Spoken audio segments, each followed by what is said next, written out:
Oh no. The government, you know them. The government, they want to change the iPhone 14. Let me explain. If you're watching this on the toilet right now, which you probably are, hit subscribe and turn on all notifications to be part of the Toilet Squad. Yo, what's going on, guys? Welcome back to Front Page Tech, FPT. Ooh, wait for it. Of course, show that gives you all latest tech news from one geek that is me to another that is you. Listen, we got ourselves a bit of a long, bit of a controversial episode today. So buckle up, Buttercup. News. Alrighty, so first up for the day, story numero uno. We have a date. Everyone, this is not a drill. Stay calm. Oh my God! Okay, it's happening. Everybody stay calm. What's the Everybody procedure, everyone? What's the procedure? Stay calm! Wait. Tuesday, March 8th. That's just about a month away, and that is when Apple is holding their next virtual event, the first one of the year. Now, technically, this is not official, and Apple didn't say but Germantis Marcus did, which is basically good enough for me. If he's right, that means that we should expect to see official invites from Apple on Tuesday, March 1st. As far as what we can expect to get at this event, nothing fun. Obviously, we're getting an update to the iPhone SE, which is going to be the iPhone SE 5G or whatever. Going to look the same, so whatever. In fact, mass production has officially started for that, and usually mass production starts like a month out from an official launch. Yeah, it should be ready for next month. But real quick, is it just me, or is this real stupid? This real dumb to you? To have this product to spend any amount of time on stage at an actual event and make people watch even 1 minute talking about this thing, is it dumb or is it just me? For some reason in my head, this product feels better as one of these, just a press release. Like if this goes out one day, I wake up and I see this, my brain goes, oh, that's nice, cute little upgrade for some people. But an event, seeing it like this, my brain is just like, ew, is this a rerun from 2014?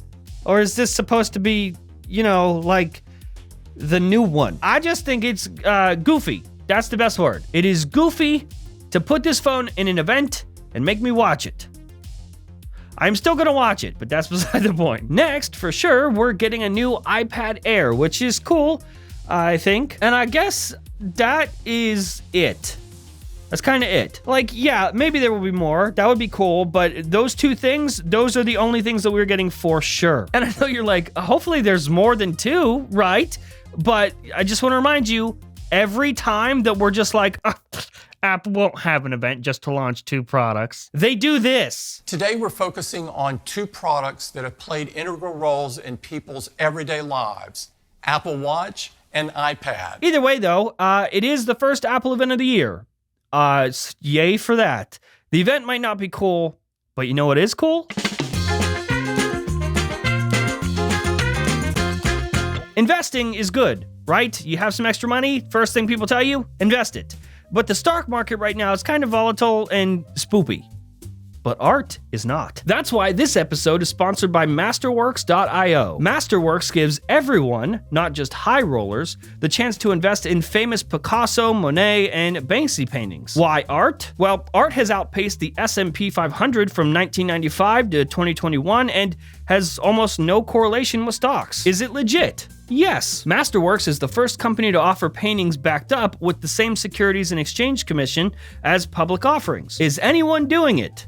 Yes, again. Over 300,000 investors have already signed up. There is a waiting list though, but you can skip it. You're welcome for that. If you go to masterworks.art/FPT, you can skip all that waiting list nonsense and get started today. And of course, a huge thanks to Masterworks for sponsoring this episode of Fapata. Oh, hey, welcome back. Okay, so last up for the day, story numero lasto. Gonna warn you, this one is gonna get into the weeds a little bit. Which is fine, that works out, because I hear you like weeds. Stick with me, because I'm gonna start saying some controversial stuff. Starting with the government. Yep. Yeah, it's gonna be one of those episodes. So, the US Senate Judiciary Committee just approved another antitrust bill, the Open App Markets Act. And this will effectively allow side loading to happen on the iPhone. This doesn't make it final, but it does bring us one step closer to this being officially signed into law. So in theory, by the time the iPhone 14 comes out, Apple would be forced to allow third-party app stores on the iPhone, or at least allow third-party apps to be installed from outside of Apple's App Store. In writing, the bill would let people download apps directly from outside companies rather than being forced to go through official app stores. Meaning, of course, you wouldn't have to go through Apple's App Store to get an app. The immediate issue with all of this is obviously privacy and safety concerns. When you start opening up and removing control from a platform that previously had total control, the front-end experience gets a little murky, especially for users who are used to trusting and leaning on that total control. This is how you end up with grandma trying to download Crochet 9000 the game from definitelynotascam.cz and getting her retirement fund obliterated and taken by scammers. And obviously, Apple is totally shitting their britches over this right now. They wrote to the Senate, "We are deeply concerned that the legislation, unless amended, would make it easier for big social media platforms to avoid the pro-consumer practices of Apple's App Store and allow them to continue business as usual." And I mean, of course they are concerned. They make so much money from the App Store that if you open it up, then obviously it allows third-party companies to circumvent the rules and the fees that Apple has put in place. And they won't like that. Of course Tim Cook and the gang are going to cry about how this is a privacy concern first. But in reality, you and I, we know it's about money. Now, what is my opinion on this topic? Well, I feel, at least from a consumer standpoint, having a platform that is more open, that allows some sort of sideloading as an option, is a plus. Keep it contained, of course, for the noobs that don't know any better, but for the nerds who know what they're doing, give us some warnings like they already do on a Mac, and let us hit a few toggles to unlock the ability to sideload. I'm all for that. But I do not think that it is okay for the government to step in and force that to happen.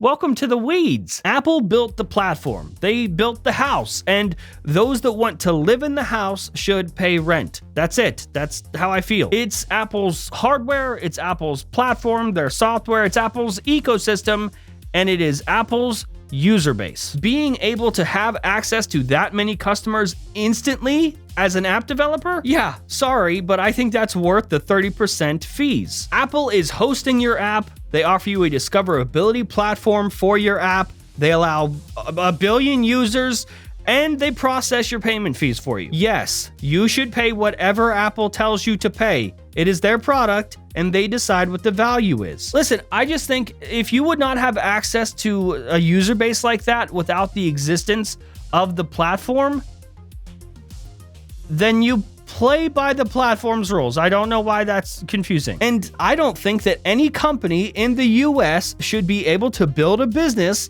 in a place that is supposedly based on freedom, and then when the business is too successful, an outside source, the government, starts tinkering and putting their sticky ass fingers in stuff. Especially when the government is just a bunch of old people who are totally disconnected from this stuff in the first place. They're like, come start your business in America. More businesses in America, because American dream and stuff.